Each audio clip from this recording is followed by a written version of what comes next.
en plus de cette lutte donc, sur le chemin qui peut devenir tranquille, dont vous parliez encore hier, apprendre à laisser passer ce qui n'est pas élevé, est-ce qu'on peut dire que les mouvements du Samadeva, donc par exemple les mouvements de l'euphonie gestuelle, nous rendent sensibles à des mouvements intérieurs de plus en plus profonds, et que si entre la connexion avec ces mouvements plus profonds et cette lutte au-dessus, là, plus superficielle, si on pose un peu de silence, c'est quelque chose qui peut accélérer cette écoute intérieure, cette voix qui vient d'ailleurs que la personnalité, la fausse personnalité.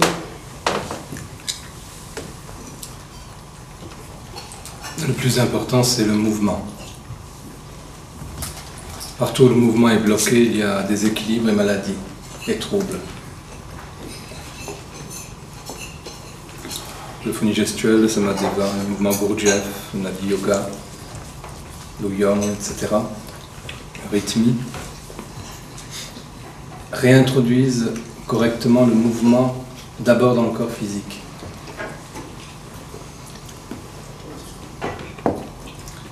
C'est l'endroit par lequel chacun doit commencer.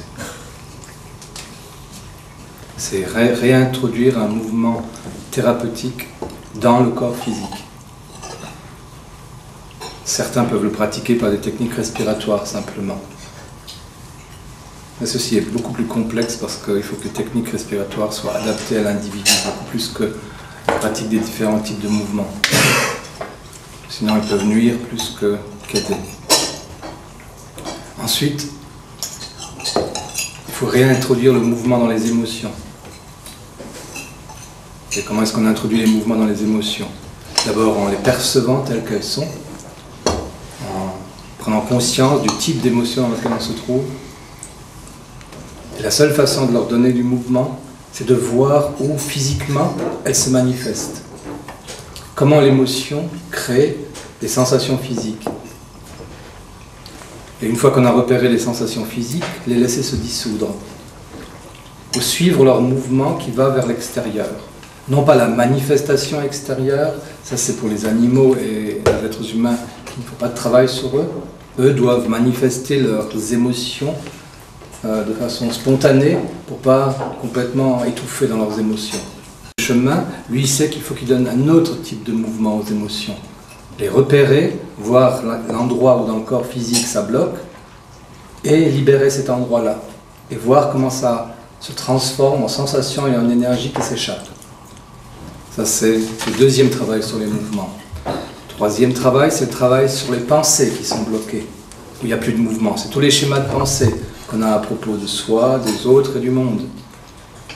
Là, un travail spécifique doit être fait de repérage de ces idées fixes, de ces fixations, de ces schémas de pensée, et il faut s'en libérer. Et un exercice particulier pour ça, c'est la libération du subconscient. Il peut y avoir d'autres techniques aussi de libération des schémas de pensée. Ensuite, un quatrième niveau, c'est les blocages énergétiques proprement dits. Là, il faut être avec un spécialiste des techniques énergétiques, ou bien il faut pratiquer l'hygiène énergétique, ou une des formes d'hygiène énergétique, qui débloque les multiples systèmes énergétiques, que ce soit le système des méridiens, des silsilas, des nadis, des chakras, les systèmes qui sont plus des systèmes transversaux dans le corps, le système de l'aura, des différentes auras, etc.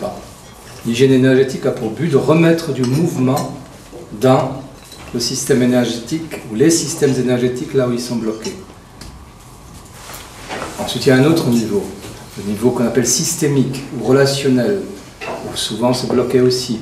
La plupart du temps, c'est bloqué un peu dans sa famille actuelle, d'autres fois c'est bloqué dans sa famille d'origine, d'autres fois chez ses aïeux ou même chez ses ancêtres plus lointains. Et là, il faut rechercher quel endroit est bloqué. Parce que là où c'est bloqué, ça va se répercuter sur tous les autres systèmes énergétiques, schéma de pensée, émotions et corps physique. Donc il faut remettre du mouvement là et trouver les ancêtres chez qui c'est bloqué. Sinon on ne peut pas sortir des blocages aux niveaux inférieurs. partout il faut remettre du mouvement. Et les constellations, les représentations telles que nous le faisons agissent de ce point de vue-là. Et enfin, il peut y avoir le blocage à un niveau qu'on appelle spirituel, mais c'est celui qui reflète tous les autres et qui se reflète dans tous les autres. Et là aussi, l'ensemble du chemin agit dans cette direction en principe, ou bien des manières un peu plus spécifiques, comme les traitements entre essence et personnalité, tels que je vous ai montré il y a quelque temps. Où on peut libérer chaque fois un tout petit peu la vision qu'on a de son essence. On peut enlever un voile, on peut dévoiler quelque chose de son essence et avoir une approche qui devient beaucoup plus sensible lorsqu'on fait ce type d'intervention. Mais partout, il est nécessaire de remettre le mouvement. Parfois, le mouvement fait à un niveau peut se répercuter sur tous les autres. Mais s'il y a, par exemple, s'il y a un blocage au niveau des schémas de pensée, il est possible que la pratique des mouvements physiques agisse sur ces schémas de pensée. Mais si ces schémas de pensée viennent d'un niveau supérieur, systémique, ils se remettront très vite en place. De même, si quelqu'un agit au niveau énergétique, il est possible que ça le guérisse de ses schémas de pensée, de ses émotions négatives ou d'un problème physique, corporel. Mais si ce schéma, si ce problème a comme source ce qui est systémique, ça reviendra. C'est la raison pour laquelle il vaut mieux avoir une hygiène générale, faire quelque chose pour le corps physique, le remettre en mouvement, faire quelque chose pour l'émotionnel, le traiter comme j'ai dit tout à l'heure, traiter les schémas de pensée, avoir une hygiène énergétique, avoir un suivi systémique et en même temps faire ce travail spécifique de libération de l'essence en la dévoilant petit à petit. Sinon, à n'importe quel endroit, un blocage peut à nouveau se répercuter à tous les autres endroits. L'important est de comprendre qu'un blocage à un endroit va se répercuter n'importe où ailleurs, et probablement partout ailleurs. Et un déblocage à un endroit va se répercuter positivement à tous les autres endroits. C'est pour ça qu'on ne peut pas faire un petit travail. Quand tu dis je fais un travail sur les émotions et c'est bon, ça ne suffit pas. Un travail sur le corps, ça ne suffit pas. Un travail sur le schéma de pensée, ça ne suffit pas. Un travail systémique, ça ne suffit pas. Il y a un ensemble à faire si on a ce but d'arriver au développement harmonieux de la nature humaine, de sa propre nature.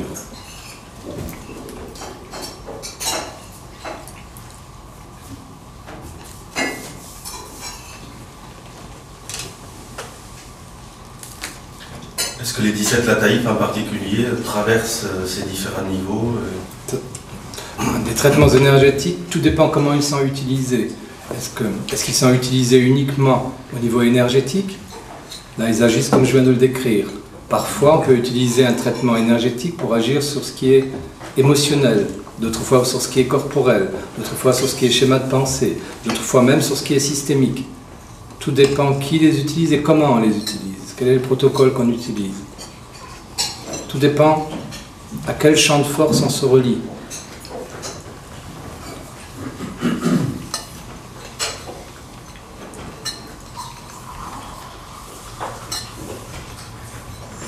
Mais l'action à n'importe lequel des niveaux peut avoir un effet sur n'importe lequel des autres.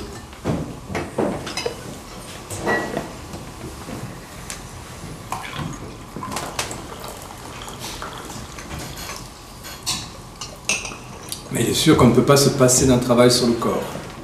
Ça, c'est sûr.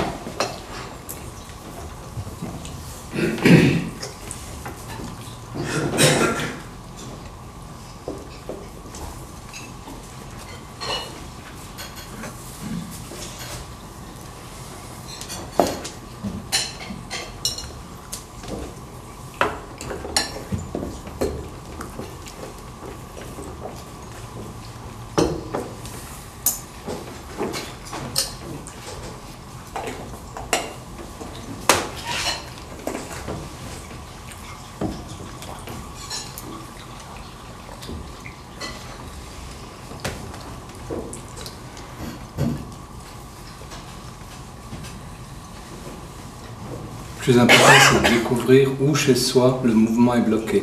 À quel niveau? Est-ce que c'est au niveau physique? Est-ce que c'est au niveau émotionnel? Est-ce que c'est au niveau des schémas de pensée? Est-ce que c'est au niveau énergétique? Est-ce que c'est au niveau systémique? Ou est-ce que c'est même au niveau spirituel, où il y a ce blocage entre l'essence et la personnalité? Voir où chez soi c'est bloqué, le plus. Et c'est là qu'il faut intervenir. Sinon on tourne en rond dans des systèmes qui nous conviennent trop. Il y en a qui préfèrent faire un travail sur les schémas de pensée parce qu'ils sont plus intellectuels. D'autres sont émotionnels, ils préfèrent travailler sur ce qui est émotion et physique. D'autres sont physiques, ils préfèrent uniquement le physique, etc. Chacun comme ça a des préférences.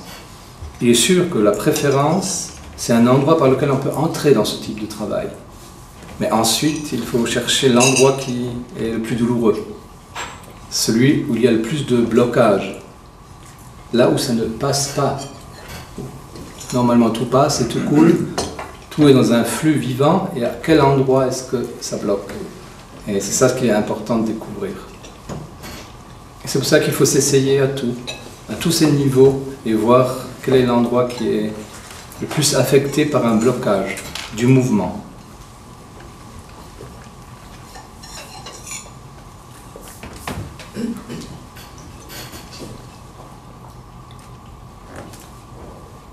Des gens qui font un travail intellectuel ou un travail émotionnel ou un travail physique pendant des décennies, mais en réalité ils tournent en rond à ce niveau parce qu'ils ne savent pas où se trouve le véritable nœud de leur vie, de leur problème.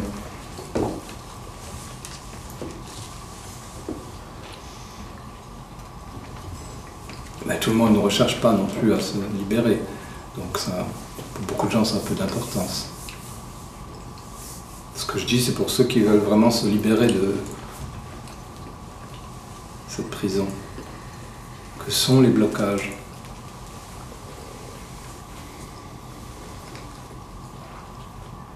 Et le maître mot est vraiment mouvement.